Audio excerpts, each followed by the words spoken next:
up on the roof at the front of the property on number 11 Westview. We had some issues along the gutter, as we've noted in the upstairs bedroom in the far corner. And as I was explaining to Catherine earlier, it's going to be something either to do with the felt on the roof, the lead at the front being too long, some issues along there, or both. And it seems at this stage that it is both. Firstly, just to bring to your attention, you can see the when it joins onto the neighbours there, and they've put like a timber strut with the lead coming over, and then you've got this lead section here. Now this is just in one piece.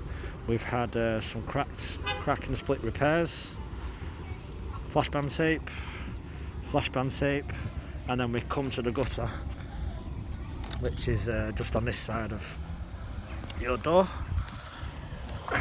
So this one sheet has been cut 3.4 metres. As I was saying before, 1.5 metre strips is the maximum you can go to. Then you would do an expansion joint, which will be welded on either side, and then you would have your next piece of lead. So as lead expands and contracts with the heat and the cold, as it does, anything over 1.5 is going to crack or split. So as we've had 3 lots of repairs already, and we've got damage in the far corner to the upper bedroom wall, ceiling, and the cornice underneath, it would be wise to change this full gutter system. Obviously then once we've got a scaffold up to do this, it would be wise to do the full roof as you suggested. Some of the slates are in good condition, some aren't. There's been a lot of issues along here, so as you can see we've got silicone, and from this area where the leak is in particular, as you can see the silicone tracing up on the joints. Crack slate, silicone. So it's everywhere running up this particular area, so there's obviously been issues here for many years. Some of the slates are in really good condition, and some of them are cracking underfoot. We'll try to save as many as possible. It will be a case of the scaffolding, get the slates off, we save as many as we can. We grade them in terms of thickness, so we have thick to medium to thin at the top, and we replace the ones from a reclamation yard with like-for-like slates. On this property I'd say around 40% of breakages we'd have to account for. 24-12 slates, Welsh. I'd say a lot are in good condition, but then when you walk in you're getting some cracking underfoot. This area is obviously had a lot of damage in the past coming around the chimney. You do have a leak around the chimney, and that obviously is to do with cracked slates and the like. But if you wanted to look more closely, my thinking is that it's to do with the lead, because you have your lead soakers which come under your slate. They're supposed to be hidden 4 metres here and 3 metres 4 inches, 3 inches, 4 inches, 3 inches, and then your flashings should ideally come down to cap that. Now what's going on, I don't know if you can see it, but it's barely covering. See the coverage? It's about, I don't know, 10 millimetres. It needs to be 3 inch. So there's not a great deal of coverage there at all. It's virtually running level. You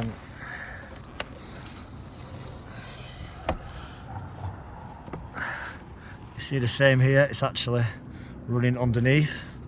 So there's been water obviously coming down the backs of these flashings, literally, because there's hardly any coverage from here to here, if that makes any sense. It's going to be coming in and going down the back of your soaker. A little bit of driving rain and it's straight in. So of course we're going to renew the chimney for you, new soakers, new flashings. You can just see there on the back, see that gap? So water, if we can see that, water will find its way down there, which explains the dampness around the chimneys in both rooms, because the breast comes out into the front and the rear of the property. Up on the chimney, the flaunchings, it's not too shabby, it's not hollow, We will do a new concrete flange on the top. Got some cracks running through it, so the pointing's actually well, but the top, we'll rip all this off. We'll do sand, cement and stone to create concrete, and we'll make sure this flanges nicely. If you're not using the chimney pots, I'll get rid of these tatty aluminiums, which actually has a fair lot of black on it, and you've even got the flue coming through to there as well, right up to the head, which is unusual.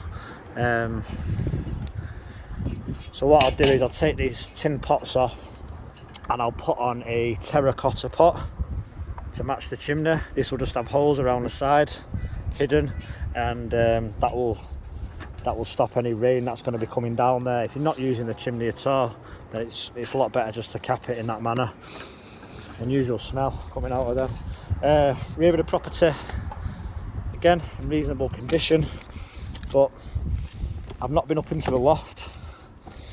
But I believe that there isn't even any felt on here, as I can see from here. These are your timber battens, which are obviously rotten, running across, and I can't see any evidence of felt. I've not decided to rip anything out and now, but my suspicion would be that there's no felt, or if there is any felt, it's eroded here, and it's also eroded at the base by being put into the gutter originally, as I was explaining to Catherine earlier. Yeah, I say you wanted to leave that roof over there, we'll just leave that for now, and the issues going into the kitchen at the back, we're just going to discuss with a neighbour whether we can take that off and we can just slate through with a continuous dry verge on the end, so you don't have any more issues coming into that kitchen in the future.